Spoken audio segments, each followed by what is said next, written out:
Well, huddle up, team. Today, in this video, we are going to respond and react to a recent Dave Ramsey video that went viral. That's right. So I guess we're a little behind the time because it's been out for a couple of weeks now, but Right. I've been processing it. I guess I learned about it a week ago, and just been processing this and trying to understand it and come up with an intelligent, reasonable, rational response. Yes. But it's crazy. Not a rant. Yeah, not a rant, right? It's unbelievable to me that Dave Ramsey would call financial professionals stupid for discussing, the 4% rule as a safe way for retirees to plan on pulling money out of their retirement accounts. But equally insane and unbelievable to me is Dave Ramsey encouraging people that an 8% withdrawal rate is fine. He's totally comfortable with it, and that it can be in perpetuity forever, are his words. The problem is when you go down these stupid nerd rabbit holes in these Reddit threads with these morons who live in their mother's basement with a calculator, and then you put that out into the dadgum community, and then people go, I don't have enough money. It's hopeless. I'll never be able to save enough to retire. $1 million should create for you an $80,000 income, boys and girls. So you should perpetually, like if forever, you should be able to pull 80,000 forever and never destroy it. Now and so when you tell people that $1 million creates a $40,000 income, you go, oh, I've got to have $2 million and I can't make that. Then this system doesn't work. So what you're doing with this bogus math is you're stealing people's hope. That's ridiculous. And so I want to talk a little bit about it today and see what we can figure out. Like, why on earth is he doing this? Right. So, because it makes no sense. Does it make sense to you? It doesn't make any sense to me. Because basically, Dave Ramsey just infuriated the entire financial services industry, right? Especially the certified financial planners, or what he calls Pharisees, which is unbelievable, right? Like, what are you trying to do here? Like, that's just ridiculous. Anyways. He so makes fun of people. I don't like that, and just really demeans boys. So condescending and name calling and mean and angry, like it. Boys and girls. We don't need this, right? But the whole thing is over a disagreement on what is considered a safe withdrawal rate to spend once you're in retirement. Yes. Dave Ramsey steadfastly defies logic, reason, math, science, all of it, and is promoting his own outlandish safe withdrawal rate in retirement. I have no answer. I don't know why. So I'm going to ask you the questions. Like, here's some questions I have, okay? Like, why would he do this? So, possibility number one, Dave wants to be a hope dealer. And I mean, he said that as much in one of these videos, right? He's like, forget the facts, okay? Let's just make people feel good, because if we tell them the facts, they're going to be discouraged because they'll have to save way more money than they think. Well, how does that help anybody? I mean, just like, don't tell me the truth, just lie to me so I'll feel better, right? That doesn't work for me. I think we should know the truth, right? At least give me a chance to decide whether I want to pursue an option that's going to give me the financial independence and security and freedom I want in retirement or not. But candy coating, sugar coating, telling me like half truths is not acceptable. So I don't dig that one, but maybe that's his deal. He just wants to be a hope dealer. Number two, and I'm saying this tongue in cheek, okay, but maybe Dave suffers from dyscalculia. Okay, it's a legitimate medical condition. Okay. Do I have that? And it's not funny. I know. Like, it's a legitimate condition. Okay, dyscalculia is a learning disorder that affects a person's ability to do math. And his math is so bad, maybe there's something to that. I don't know, but it's like dyslexia, where you have difficulty reading because the numbers get reversed or the letters get reversed or whatever, right? It's similar to that, only with dyscalculia, it affects not the reading part of your brain, but the math part of your brain. And so you've got difficulty with number-related skills and understanding. But if this is the case, I mean, Dave can get help. He can overcome this, right? On one video I watched, he says that he's a math nerd. Well, you can't be a math nerd and then jack up the math so bad. Like, that's just not possible. So I don't know which way it is, but there's an issue there. Okay, question number 3. Maybe Dave has not read his Bible lately. I mean, there's some verses that would directly relate, I think, especially as it relates to pride and being right in your own eyes. Because legitimately, I think Dave is the only one holding this position, and the rest of the educated, informed world is at odds with him. Right. So he's the only one. Yeah. So I think there's an issue there. We may want to look at Proverbs 12, verse 15, where it says, the way of a fool is right in his own eyes, but he who heeds counsel is wise. Now, I'm not going to call Dave a fool because he's a smart dude, but there's some disconnect. Like, I don't understand what this is. Pride. I'm open. Like, you tell me. What do y'all think? Drop some comments below. Let me know. All I know is that there is way too many smart, experienced people that are saying that Dave's recommendations are dangerous. Yes. And who wants to accept that kind of risk? Remember, Dave is all about not having risk. That's why he's against debt so much. He says debt is risk, and the more debt you have, the riskier it is, and you get rid of it, so you get rid of risk. Right. So, like, even his position is not consistent with wanting to get rid of risk, because he's being the most risky with your retirement investments and retirement income. Now, what I love is, as I was researching this, I love the humility, of Peter Lynch. Peter Lynch was a rock star in the investment world. The guy was incredible. The legendary mutual fund manager of the Magellan Fund at Fidelity, right?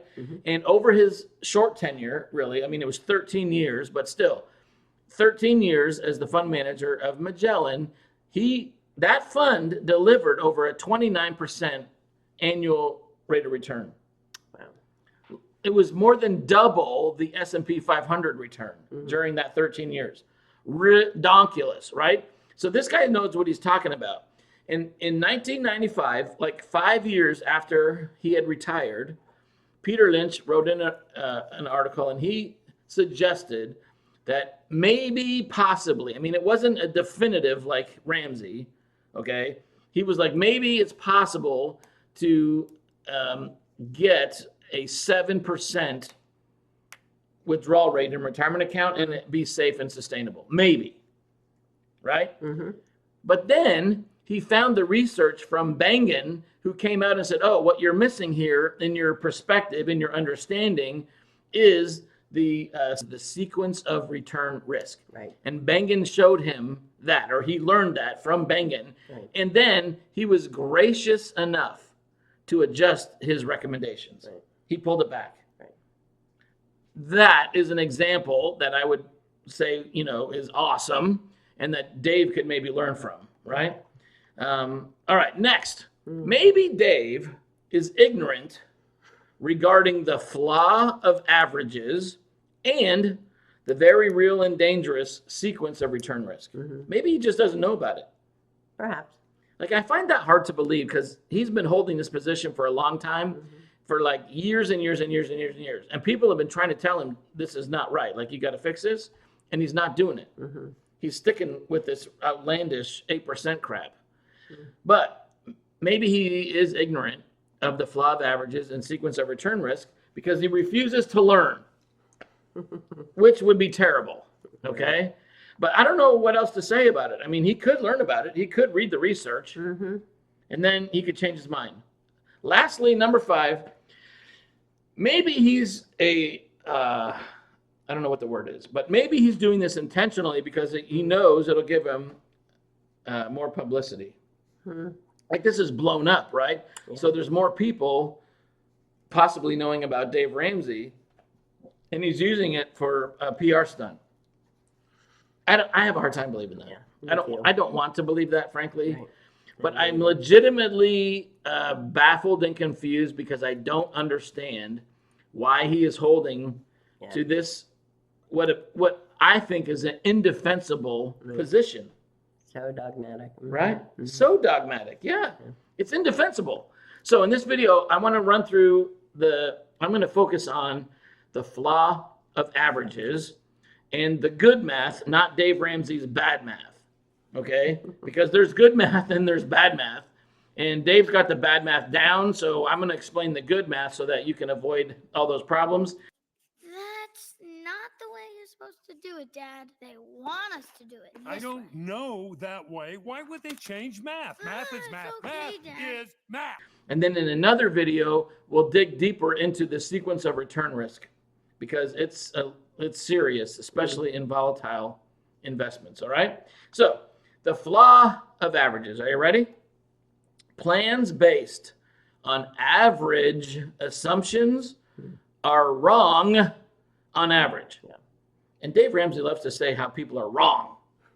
Oh, he does all the time. Right? There's the wrong way, and then there's Ramsey's way. Okay, and that's ridiculous. But so here's the story. This is from Harvard Business Review. I think that's substantially credible, right? Would you agree with that? Yes. All right. Harvard Business Review. You can check this out. It's called The Flaw of Averages, and it's a great article. But in it, it says in December 1994, not that long ago, but a little while ago, Right. Orange County, California, absolutely stunned the financial markets and the world when they announced that their investment pool for the county had lost $1.6 billion. That's a billion with a B. In 94, So that was 20 years ago. Yeah. 30 Oh, yeah. years ago. Correct. Wow. $1.6 billion. That was over 21% of all the money they had. They lost in a single year. Crazy, right? The problem was that they relied on the averages. Where have I heard that before? In this case, they relied on the average rate of interest assumptions that they had and had been working with, and it forced the county into bankruptcy. Wow. Officials were overconfident in their opinions and their forecasts of the movement of interest rates in the near-term future, right? And by making decisions based on the average expected returns, they went bust. Wow. Could you imagine? No. This is exactly what we're talking about with Dave Ramsey and these average assumptions in his calculations for a safe withdrawal rate in retirement. Here's the thing that I want you to pay particular close attention to, okay? The averages hid the enormous riskiness of Orange County investments. Wow.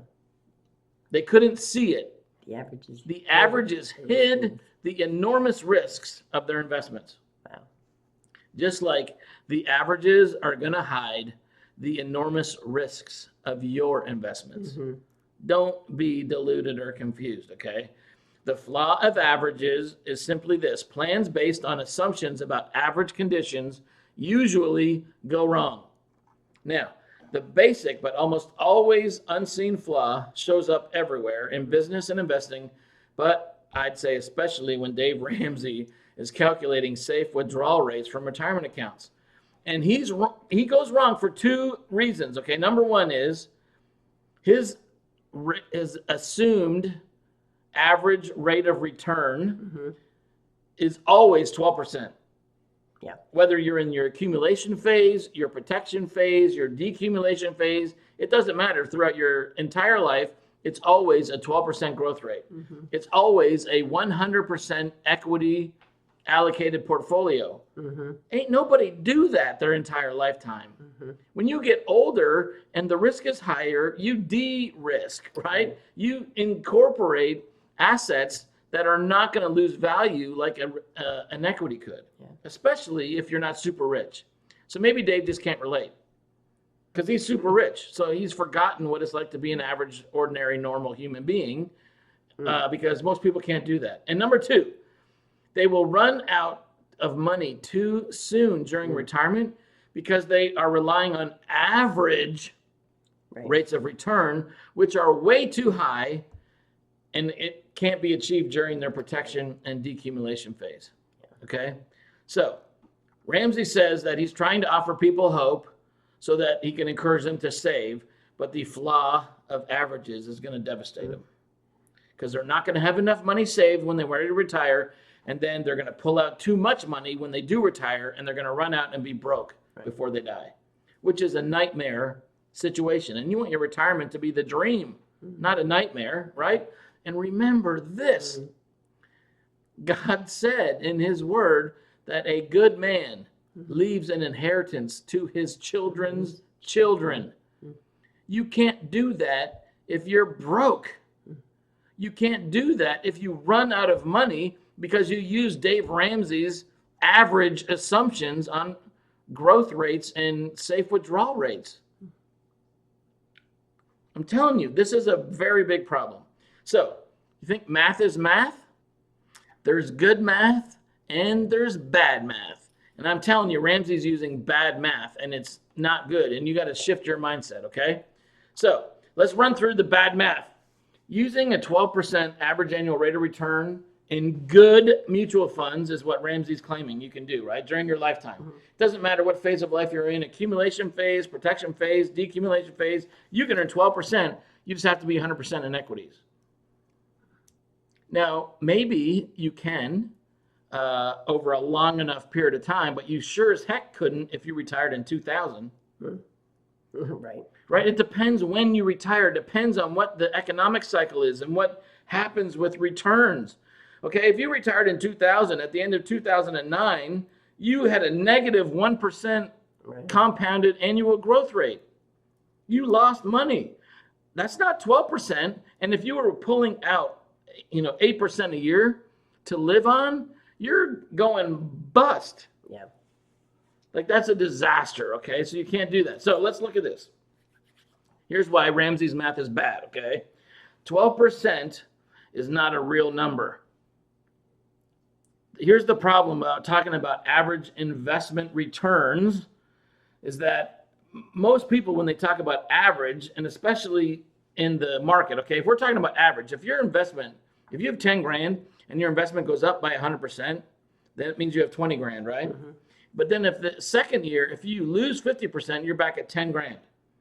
Well, would you say you had a 25% rate of return? 100 minus 50 is 50, divided by 2 is 25. That's the arithmetic mean. That's an average rate of return of 25% a year. And many mutual funds will use that calculation to tell you how awesome their fund is. But the geometric mean, the geometric average, the real money in your account, in your balance is zero. Well, so you can't listen to this 12% number. It's fake. It's not a real number, and you can't spend it. You have to get to the geometric mean, or what's called the compound annual growth rate, CAGR, compound annual growth rate, to get to a number that means something that you can actually spend. So that's the first problem with the bad math. Like that's a disaster, okay? And it's not a little consequence. It's enormous over 30 years if you're compounding money. 2%, 2.2, 2.4, it's an enormous consequence, okay? So, now, Dave, in this video, oh my gosh, he says, oh, it's easy to outperform the market, right? The S&P is just an average. It's easy to outperform that. Really? So, quick fact check, okay? Go to Spiva.com, and over the last 15 years, over 92% of mutual funds have not outperformed the S&P index. wow. Like, what is he talking about? He does not know. Forgive him, Lord, for he knows not what he says. Right? I'm serious. No. It's ridiculous. Yeah. Now, so Dave's using the arithmetic average, not the geometric average. He's using fake numbers, and that doesn't help anybody. It does, though, provide hope. Like, that's the hope dealer move, because then it encourages people to save. But let's look at what that means, okay? If you decide that in 30 years you want to retire with $100,000 your income in today's money, you might need 2.5, 2.6 million bucks. It's not a small number. Right. Okay. Because of inflation, and basically because of inflation. So how are you going to do that? How are you going to accumulate $2.7 million in 30 years? Well, if you listen to Dave and you can get a 12% rate of return on your money, all you need to do is save $10,000 a year. $10,000 a year for 12% for 30 years is 2.7 million bucks. Right. No sweat, right? Except that's a fake number. You can't rely on that, okay? If you look right now, Dalbar has done the research, and over the last 30 years, the S&P 500, the real number, the compound annual growth rate is like 9.8%. Yeah. So if you plunk that number in, plunk in the real number, let's just round, we'll say it's 10%, okay? If you want to hit $2.7 million, you can't save $10,000 a year. You got to save $15,000 a year. That's 50% more money. Yeah. With just a 2 percentage point difference. Wow. Do you want to know the truth, or do you want me to lie to you? Yeah. Truth. Truth. That's what I'm talking about, right? So now, here's the other thing Dave isn't talking about. The good mutual funds, he also promotes having an advisor to work with you, and I would too, right? But you got to deduct those fees from those rates of return. Right. So instead of 12, the fake number, the real number is 10, right? But then you deduct the mutual fund expenses and fees and the advisor fee. That's easy, 2%. So now we're not talking 10, we're talking 8. Right. So if you want to hit that same goal at an 8% net rate of return, you got to save $22,000 a year. Not 10, not 15, 22,000 bucks a year. Want the truth, or do you want me to lie to you? That is the truth. That's the real deal, okay? Now, Dave is also, I heard him on his thing, on different videos. He said, behavior trumps math. The behavior trumps the math, okay? And I'm telling you what, your behavior as an investor, you are your biggest enemy. Like, you are the problem because of the emotional connection you have to your money, okay? And over 30 years of Dalbar research, what they do is they look at average equity mutual funds, Right. and that's where I got that 9.8% number. And then the return of the average equity fund investor wasn't even close. It was 6.8% a year. Yeah. And the reason for that is because they don't follow the instruction of buy low, sell high, right? The emotions get in the way and they end up buying high. They follow last year's hot mutual fund. So they buy high and then they sell low. Like, that's a recipe for disaster. That's why their returns are so much lower than the average equity mutual fund. And that's so much lower than the S&P 500 index because of all the fees and all the behavior. So if we're looking at 6.8% a year return, okay, you got to invest $27,500 a year for 30 years to get $2.7 million. It's not 10 grand. It's not 15 grand. It's not 22 grand. 27,500. That number is way closer to guaranteeing, although I use that term loosely, but it's way closer to ensuring that you're going to hit your number. You're going to hit your goal. Okay? So check out the graph. I'm going to put that up there. So here's the fact. All right, let's get down to this. This whole thing about arguing over what is the right safe withdrawal rate from your nest egg is in itself stupid. Nobody operates that way, right? If you start retirement, you use that only as an initial guide, as a suggestion, okay? And what you want to do is ideally live off the income or the interest produced from that nest egg and not ever touch the nest egg. That's the idea. So if your $1 million produces 7% that year, that means you could go spend $70,000. If it only produces 3%, that means you could spend $30,000, not 70, because as soon as you do that, you're cracking your nest egg and you're reducing your ability to produce more income in the future. So it's like you're arguing over the entire wrong conversation. The whole point is you've got to it's got to be a dynamic spending plan because your needs are going to change. Your wants are going to change as you go through retirement. That's Right? Mm-hmm. So you might want 50 grand this year, but then next year you want 70 because you're taking your kids and your grandkids on a cruise somewhere. It's a dynamic spending plan. You've got to be able to have the flexibility to adjust the amount of money you pull out of your retirement account to meet your needs and wants, and stuff comes up. You can have a health issue. You need a surgery. You need some kind of treatment that is not covered by your insurance, and it's going to cost you another $25,000 or 50 or 100. Well, you're going to go do it, right? You've got to be dynamic and evaluate this every year based on the market, the returns, your needs, how everything changes. So don't get so caught up in this silly battle over is 4% realistic or is 8% unrealistic. That's really not the point. The point is we got to come up with a dynamic plan that can be flexible and adjust to meet your needs and your wants on an annual basis based on all these other factors that you got zero control over. Right? That's good. Mm-hmm. So I want to encourage you with that. And on the next video, we're going to be talking about the rate of return risk and show you some examples and how that works into this equation. But seriously, I